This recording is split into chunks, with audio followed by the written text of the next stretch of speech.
नमस्कार dear students, स्वागत है आपका इस वीडियो में। और इस वीडियो में हम करेंगे कक्षा 9 का मैथ्स एनसीईआरटी का पार्ट 9 जिसका नाम है समांतर चतुर्भुजों और त्रिभुजों के क्षेत्रफल। और डियर स्टूडेंट्स, यह जो वीडियो है ये इंट्रोडक्शन का यानी कि परिचय का वीडियो है। यानी कि इस वीडियो में हम इस चैप्टर से रिलेटेड जितने भी इंपॉर्टेंट पॉइंट्स हैं उनको इस वीडियो में हम डिस्कस करेंगे। ठीक है, तो ये जो वीडियो है ये काफ़ी ज़्यादा इंपॉर्टेंट है आप सभी स्टूडेंट्स के लिए, क्योंकि इसमें बताई हुई सभी पॉइंट्स को, सभी मुख्य बिंदुओं को अगर आप अच्छे से समझ लेते हैं तो जब आप प्रश्नों को हल करेंगे तो आप काफ़ी अच्छे से हल कर पाएंगे। आपको कोई भी प्रॉब्लम नहीं आने वाली है प्रश्नों को समझने में।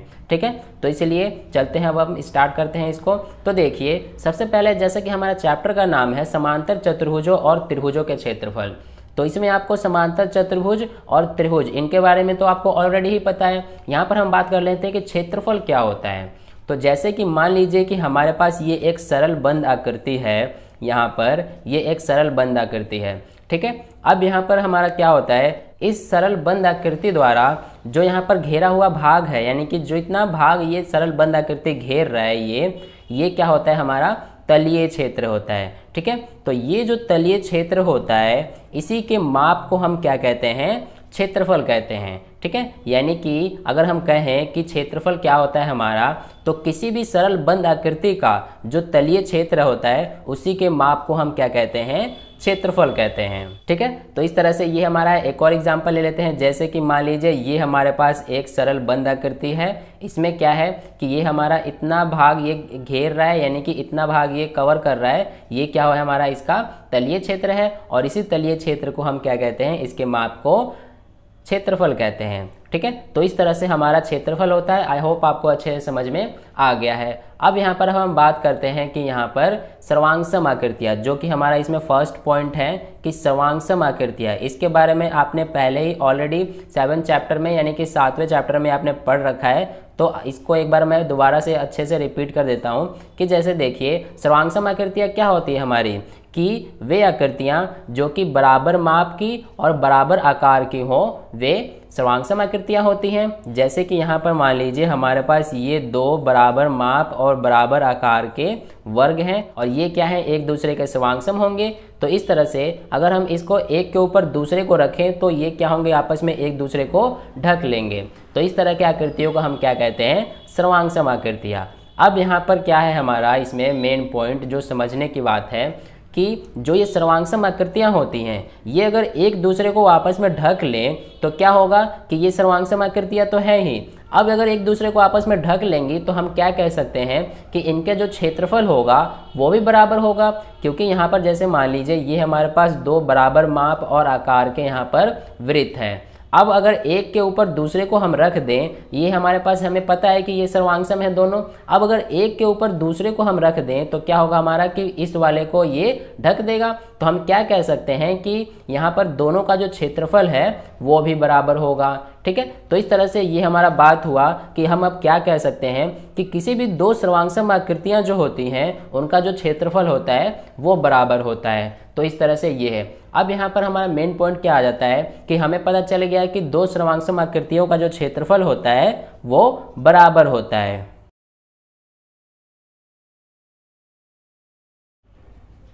ठीक है, तो इसको हमने लिख लिया है कि दो सर्वांगसम आकृतियों के क्षेत्रफल बराबर होते हैं। अब इसके हम विलोम पे बात करते हैं, यानी कि इसके ऑपोजिट पे। यानी इसका मतलब क्या है कि जैसे कि हमने यहाँ पर पढ़ा कि दो सर्वांगसम आकृतियों के क्षेत्रफल बराबर होते हैं, लेकिन अगर हम ऐसा कहें कि यहाँ पर हमें दो आकृतियाँ दी गई हैं जिनका क्षेत्रफल बराबर है, तो हम क्या कह सकते हैं कि वे आकृतियाँ सर्वांगसम भी होंगी। इसके बारे में हम यहाँ पर बात करते हैं। जैसे कि मान लीजिए यहाँ पर ये हमारे पास एक आकृति है आयत की। ठीक है, ये हमारे पास आयत की आकृति है जिसकी ये लंबाई हमें 9 सेंटीमीटर और चौड़ाई 4 सेंटीमीटर दिया गया है। ठीक है, इसके अलावा हमारे पास ये मान लीजिए कोई एक वर्ग है जिसकी एक भुजा हमें 6 सेंटीमीटर की ये दी गई है। ठीक है, तो यहाँ पर अब हम इनका क्षेत्रफल निकालें तो जैसा कि हमें पता है कि आयत का क्षेत्रफल क्या होता है, लंबाई गुना चौड़ाई, यानी कि 9 गुणा 4, ये हमारा आ जाएगा 36 सेंटीमीटर स्क्वायर। ठीक है, इस तरह से है। अब यहाँ पर हम अगर वर्ग का यहाँ पर क्षेत्रफल निकालें तो क्या होता है, भुजा गुणा भुजा, यानी कि 6 6 36, तो यहाँ पे भी आ जाएगा 36 सेंटीमीटर स्क्वायर। तो यहाँ पर अब आप क्या देख रहे हैं कि दोनों का क्षेत्रफल तो सेम है, लेकिन क्या ये अब दोनों अगर क्षेत्रफल सेम है यानी कि बराबर है तो क्या ये दोनों आकृतियां जो है ये सर्वांगसम भी होंगी? तो यहाँ पर आप देख सकते हैं कि इसकी आकृति कैसी है और इसकी आकृति कैसी है।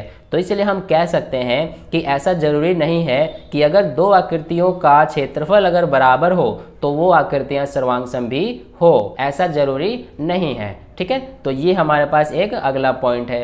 अब हम बात करते हैं अगले पॉइंट की कि इसमें क्या है हमारा, कि जैसे मान लीजिए यहाँ पर हमारे पास ये मान लीजिए कोई एक आकृति है, जैसे कि ये हमने एक आकृति बनाया, ये कुछ इस तरह का। अब इसमें क्या है कि इसके हम क्या करते हैं, एक नाम दे देते हैं। जैसे मान लीजिए इस पूरी आकृति का नाम हमने टी दे दिया। ठीक है, अब इसके हम दो हिस्से कर लेते हैं यहाँ से। अब इसके एक हिस्से को यानी इस हिस्से को हम क्या करते हैं, पी का नाम दे देते हैं और इस दूसरे वाले हिस्से को हम क्यू का नाम दे देते हैं।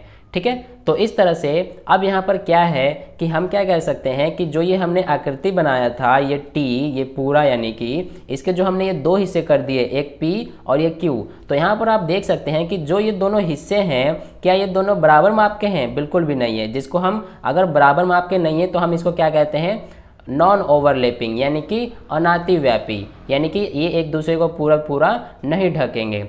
तो इस तरह से यहाँ पर क्या होगा हमारा कि अगर कोई एक आकृति दो अनातिव्यापी आकृतियों से मिलकर बनी हो तो उसका क्षेत्रफल उन दो अनातिव्यापी आकृतियों के क्षेत्रफल के बराबर होगा। तो इस तरह से हमारा क्या होगा इसमें कि जो ये हमारा टी आकृति है यानी कि ये जो पूरा है वो इस पी आकृति के क्षेत्रफल के प्लस ये क्यू आकृति के क्षेत्रफल के बराबर होगा। तो यहाँ पर हम क्या लिख सकते हैं कि जो एरिया है किसका, टी का, वो बराबर होगा किसके, area of P plus area of Q के। ठीक है, तो ये हमारा अगला पॉइंट है। इसमें क्या है हमारा कि हम यहाँ पर क्या कह सकते हैं कि अगर कोई एक आकृति दो अनातिव्यापी आकृतियों से मिलकर बनी हो तो इस आकृति का जो क्षेत्रफल होता है ये इन दो आकृतियों के क्षेत्रफल के बराबर होगा। तो इसको एक बार यहाँ पर हम लिख लेते हैं।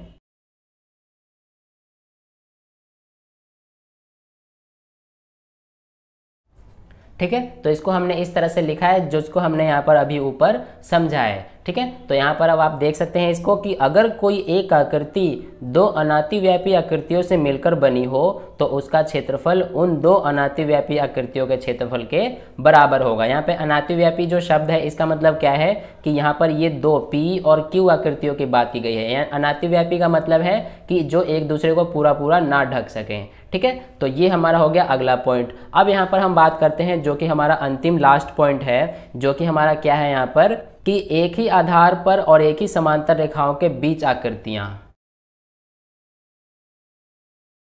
तो देखिए ये हमारा अगला पॉइंट है कि एक ही आधार पर और एक ही समांतर रेखाओं के बीच की आकृतियां। इसको अब हम यहाँ से समझते हैं। तो देखिए यहाँ पर हमारे पास ये कुछ आकृतियाँ दी गई हैं। यहाँ पर देखिए इनको आप बारी बारी से कि जैसे यहाँ पर पहली आकृति में आप क्या देख रहे हैं कि इसमें जो हमारा यहाँ पर देख सकते हैं आप कि ये जो हमारा आधार है DC, इस पे दो यहाँ पर चतुर्भुज बन रहे हैं। एक तो हमारा चतुर्भुज है ये ABCD यानी कि इस वाले चतुर्भुज की बात हो रही है। ठीक है, एक ये वाला चतुर्भुज है हमारा और दूसरा है हमारा ये CDEF। तो यहाँ पर आप देख रहे हैं इस चतुर्भुज में कि इस पे आप जरा ध्यान दीजिएगा कि यहाँ पर हमारा एक ही आधार है और इस एक ही आधार पर क्या है हमारा कि दो चतुर्भुज है। एक तो हमारा ये ABCD और एक हमारा ये CDEF। अब यहाँ पर एक ही आधार पे तो हैं, इसके अलावा हमारा क्या है कि ये एक ही समांतर रेखाओं के बीच हैं। यानी कि यहाँ पर देख सकते हैं आप कि अगर हम यहाँ पर एक रेखा खींचे तो ये एक ही रेखाओं पर क्या हो रहे हैं, दोनों मिल रहे हैं। तो इस तरह से हमारा क्या होगा यहाँ पर कि ये जो दोनों आकृतियां हैं यहाँ पर यानी कि ये जो दोनों चतुर्भुज हैं इस पे ये क्या है, एक ही आधार पर है और एक ही समांतर रेखाओं के बीच में है। ठीक है, तो यहाँ पर अब हम क्या कह सकते हैं कि यहाँ पर जो ये एक ही आधार पर है यानी कि ये जो हमारा आधार है ये क्या है, उभयनिष्ठ है। तो इस तरह से यहाँ पर ये हमारा उभयनिष्ठ हो गया यानी कि दोनों ही चतुर्भुज के लिए ये कॉमन है। और इसके अलावा हमारा यहाँ पर जो इसमें समांतर रेखाएं हैं वो हमारा एक AF और यहाँ पर CD हो गई। ठीक है, तो इस तरह से हमारा ये है। अब देखिए यहाँ पर दूसरे आकृति की बात करें हम तो इसमें हमारा एक ही आधार कौन सा है, ये SR और यहाँ पर हमारे दो चतुर्भुज कौन कौन से हैं। एक तो हमारा ये है, ये RSP पी क्यू, एक ये और एक हमारा ये है आर एस एम एन। ये हमारे दो चतुर्भुज है एक ही आधार पर और एक ही समांतर रेखाओं के बीच। ठीक है, तो यहाँ पर हमारे ये हो गए। यहाँ पर देखिए ये हमारा क्या है, यहाँ पे समांतर रेखाएं हैं और ये हमारा इन्हीं दो रेखाओं के बीच क्या है, ये दोनों चतुर्भुज यहाँ पर बन रहे हैं और एक ही आधार पर बन रहे हैं। ठीक है, तो इस तरह से ये है। अब इसके अलावा आप देख सकते हैं इसमें हमारे जो तीसरा आकृति दिया गया है, इसमें आप देख सकते हैं कि ये हमारा क्या है, BC, ये आधार है और ये जो हमारे दोनों त्रिभुज है यहाँ पर, ये इसी आधार पर हैं। ठीक है, तो इस तरह से ये एक ही आधार पर हैं और इसके अलावा ये देख सकते हैं आप, इनके जो ये सिरे हैं ये इस समांतर रेखा पे टच हो रहे हैं। तो इस तरह से हम कह सकते हैं कि ये भी क्या है, हमारा एक ही आधार पर है और एक ही समांतर रेखाओं के बीच में स्थित है। इसके अलावा हम इसमें लास्ट जो हमारा है, इसमें देखिए इस आकृति में कि ये हमारा DC क्या है, इसमें यहाँ पर आधार है और इसके अलावा इस DC पर कौन कौन से दो चतुर्भुज है, एक तो हमारा ये ABCD ये हमारा है और इसके अलावा हमारा इसमें देखिए दूसरा यहाँ पर हमारा त्रिभुज है ये CDP। ठीक है, तो ये हमारे हो गए। अब ये क्या है, एक ही समांतर रेखाओं के, यानी कि इस रेखाओं के बीच में ये स्थित हैं। तो इस तरह से हमारा ये हो गया। अब इसके अलावा आप देखेंगे यहाँ पर चार नीचे जो यहाँ पर हमें आकृतियाँ दी गई हैं, इसमें आप देख रहे हैं पहली आकृति में कि यहाँ पर एक ही आधार पे तो स्थित हैं, लेकिन ये जो दोनों चतुर्भुज हैं वो एक ही समांतर रेखाओं के बीच में नहीं है। देखिए आप यहाँ पे कि ये जो हमारा है, यहाँ से अगर हम ये रेखा खींचे तो ये यहाँ पे चला जाएगा और यहाँ से होते हुए हम रेखा खींचे तो ये इधर से चला जाएगा। तो इस तरह से ये एक ही रेखाओं पे नहीं है। तो अतः ये हम कह सकते हैं कि ये जो दोनों यहाँ पर चतुर्भुज है, ये ABCD और ये CDEF, ये क्या है, एक ही आधार पे तो हैं लेकिन एक ही समांतर रेखाओं के बीच में नहीं स्थित है। ठीक है, इसके अलावा देख सकते हैं आप इसमें हमारा जो ये दूसरी आकृति है, इसमें भी एक ही आधार पे तो स्थित हैं लेकिन एक ही समांतर रेखाओं के बीच में नहीं स्थित हैं। यहाँ पर आप देख सकते हैं इससे हम रेखा खींचे तो ये इधर जाएगा और इससे हम रेखा खींचे तो ये इधर जाएगा। ठीक है, तो ये दोनों रेखाएं कितनी ज़्यादा फासला है दोनों के बीच में, इसलिए हम कह सकते हैं कि ये भी हमारा एक ही आधार और एक ही समांतर रेखाओं के बीच में नहीं स्थित है। ठीक है, अब यहाँ पर देखिए तीसरा इसी तरह से हमारा ये BC यानी कि आधार तो एक ही है लेकिन यहाँ पर ये अलग अलग रेखाओं से गुजर रही हैं। ठीक है, तो इस तरह से हमारा ये तीसरा है। अब इसी तरह से हमारा चौथा भी सेम है, इसमें CD यानी कि एक ही आधार पे तो हैं लेकिन इनका जो रेखा है समांतर रेखा वो एक ही पे नहीं है, यानी कि एक ही समांतर रेखाओं पे ये स्थित नहीं है। ये हमारा इधर से देख सकते हैं आप कि अलग अलग समांतर रेखाएं बनेंगी। तो इस तरह से यहाँ पर हमारा ये है। अब इसको अगर आप अच्छे से समझ लिए हैं तो जब आप प्रश्नावली 9.1 के प्रश्न को हल करेंगे जिसमें हमें सिर्फ एक ही क्वेश्चन दिया गया है तो वो इसी पे बेस्ड है। ठीक है, तो आई होप आपको जितने भी मैंने यहाँ पे पॉइंट्स इस वीडियो में समझाया है आपको काफ़ी अच्छे से समझ में आया है। मैंने काफ़ी सरल भाषा में समझाने का प्रयास किया है। तो अगर आपको वीडियो अच्छा लगा है तो इस वीडियो को लाइक कर दें और पहली बार वीडियो को देख रहे हैं तो चैनल को सब्सक्राइब कर लीजिए ताकि अगली वीडियो जैसे ही मैं अपलोड करूँ नए प्रश्नों के, उसका नोटिफिकेशन सबसे पहले आपको मिल जाए। और अपने दोस्तों के साथ भी इस वीडियो को शेयर कर दें ताकि उन्हें भी इससे थोड़ा बहुत हेल्प मिले। और कहीं पे भी कोई डाउट है इस प्रश्न में तो आप नीचे कमेंट करके मुझसे पूछ सकते हैं, मैं आपको समझाने की पूरी कोशिश करूंगा। तो फिर मिलते हैं अगली वीडियो में नए प्रश्न के साथ, तब तक के लिए अपना ध्यान रखें। धन्यवाद।